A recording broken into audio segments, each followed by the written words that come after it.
Hi friends, இன்றைக்கி பார்த்தீங்கன்னா வந்து பீட்ரூட் தொக்கு தாங்க செய்ய போகிறேன். அதுக்கு வந்து நான் பீட்ரூட் வந்து சின்ன சின்னமாக நறுக்கி வச்சுருக்கேன். பாருங்கள் எவ்வளோ சைஸாக நறுக்கி வச்சுருக்கேன்னு சின்னதாக.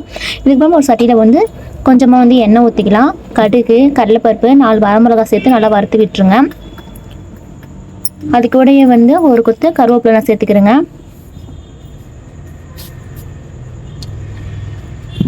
இது கூட வந்து சின்ன வெங்காயம் நான் சேர்த்துக்கிறேன். இதையும் நல்லா வதக்கி விட்டுருங்க.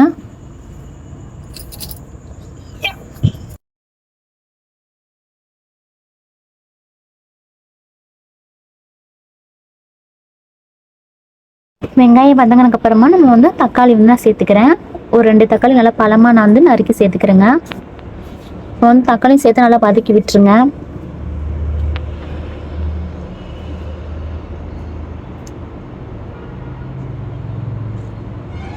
இப்போ வந்து நான் கொஞ்சமாக வந்து ஜீரகம் சேர்த்துக்கிறேன். இதுக்கப்புறம் வந்து நம்ம வந்து நறுக்கி வச்ச பீட்ரூட்டை நம்ம சேர்த்துக்கலாம். பீட்ரூட் சேர்த்துட்டு நல்லா கிளறி விட்டுக்கோங்க.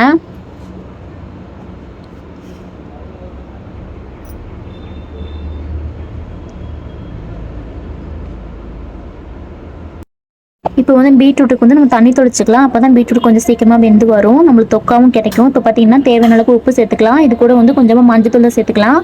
இப்போ 5 நிமிஷத்துக்கு மூடி போட்டு விட்டுலாங்க. பீட்ரூட் பார்த்தீங்கன்னா சீக்கிரமாகவே வெந்து வந்துடும். நான் வந்து ரொம்ப பொடிசாக தான் நறுக்கி நான் போட்டிருக்கேன். இது கூட பார்த்தீங்கன்னா புளிக்குழம்பு பொடின்னு வந்து அப்போ சேர்த்துக்கிறேங்க. இப்போ வந்து நல்லா கிளறி விட்டுக்கோங்க. இந்த தண்ணி நல்லா வத்துற அளவுக்கு வந்து அப்படியே மூடி போட்டு விட்டுருங்க இன்னும் ஒரு 5 நிமிஷத்துக்கு. இடையில ஒரு வாட்டி வந்துட்டு நீங்கள் வந்து மூடி திறந்து கிண்டி விட்டுக்கோங்க. பாருங்கள் தண்ணியில் நல்லா வற்றி நல்லா எண்ணெய் பிரிஞ்சு நல்லா வந்துருச்சு பீட்ரூட் தொக்கு. இப்போ நம்மளுக்கு வந்து பீட்ரூட் தொக்கு ரெடி ஆயிடுச்சு. இது வந்து சுட சுட சாதத்தில் போட்டு சாப்பிடலாம். நீங்கள் பொரியலாகவும் நீங்கள் வந்து ரசத்துக்கோ இல்லை சாம்பாருக்கோ வந்து தொட்டு சாப்பிட்டுக்கலாம். இப்போ நான் வந்து வெள்ளை சாதத்திலும் போட்டு சாப்பிட போகிறேன்.